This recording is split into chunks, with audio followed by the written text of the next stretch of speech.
एक बार एक युवा लड़का अपनी समस्या लेकर स्वामी विवेकानंद के पास जाता है। उस युवा लड़के ने स्वामी जी से कहा कि स्वामी जी, मैं बहुत कोशिश करता हूँ लेकिन मुझे पढ़ाई में सफलता ही नहीं मिलती। लाख कोशिश करने के बाद भी मैं फोकस ही नहीं कर पाता। उस लड़के की ये बात सुनकर स्वामी जी ने उसे मिट्टी का एक घड़ा देते हुए कहा कि इसे पानी से भर लाओ। वो लड़का उस घड़े को लेकर कुएं के पास जाता है और कुएं से पानी खींचकर मटके में भरता है। लेकिन तभी उसने देखा कि मटके में बहुत से महीन से छेद हैं जिनसे पानी लगातार रिस रहा था। तब उस लड़के ने सोचा कि छेद तो बहुत ही महीन है, ज्यादा पानी नहीं रिसेगा। वो लड़का पानी से भरा वो मटका लेकर भागता हुआ स्वामी जी के पास पहुंचा, लेकिन तब तक वो खुद भी भीग चुका था और मटके में पानी नाम मात्र को ही बचा था। तब स्वामी जी ने उस लड़के को देखा और उसे देखकर मुस्कुराए और उससे कहने लगे कि तुम्हारे साथ भी यही हो रहा है।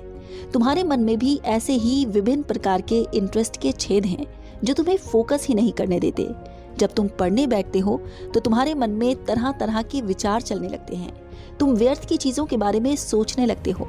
बार बार ये व्यर्थ की चीजों के बारे में सोचकर तुम अपनी ऊर्जा व्यर्थ कर रहे हो और यही वजह है कि तुम कुछ भी फुल फोकस के साथ नहीं कर पा रहे। तुम्हारा मन भटका हुआ है क्योंकि तुमने अपने साथ बहुत सारे डिस्ट्रैक्शंस लगा रखे हैं और यही वजह है कि तुम्हारा अपने ध्यान पर, खुद के मन पर कोई कंट्रोल ही नहीं है और तुम कोई भी काम फुल फोकस के साथ नहीं कर पा रहे। स्वामी जी ने उससे कहा कि ध्यान रखो, हर कामयाबी का, हर सफलता का मूल तत्व है ध्यान। इसलिए ध्यान लगाया करो और छोटे से छोटा काम भी ध्यान लगाकर किया करो। दोस्तों, ध्यान यानी कि मेडिटेशन, इसकी इम्पोर्टेंस से तो हम सभी वाकिफ हैं, लेकिन क्या हम अपने दिन के 10 मिनट भी ध्यान में गुजारते हैं? हमें से ज्यादातर का जवाब होगा नहीं। शायद इसलिए क्योंकि हम इसकी साइंटिफिक इम्पोर्टेंस नहीं जानते।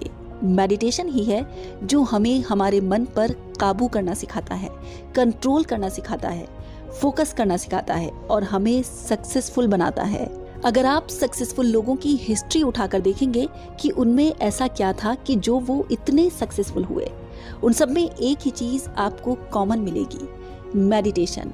एप्पल कंपनी के फाउंडर स्टीव जॉब्स, जिन्होंने एप्पल कंपनी बनाई थी, वो स्पेशली मेडिटेशन सीखने के लिए भारत आए थे। यूं समझ लीजिए कि आपकी फ्यूचर की कामयाबी का रास्ता मेडिटेशन से होकर जाता है। ये मेडिटेशन हमें सक्सेसफुल ही नहीं बनाता बल्कि हमें मेंटली फिट भी बनाता है। तो अगर आप चाहते हैं कि आप कोई भी काम करें फुल फोकस के साथ करें, अपनी पढ़ाई में पूरा ध्यान लगाएं, तो अपने दिन के 10 मिनट मेडिटेशन करना सीखिए।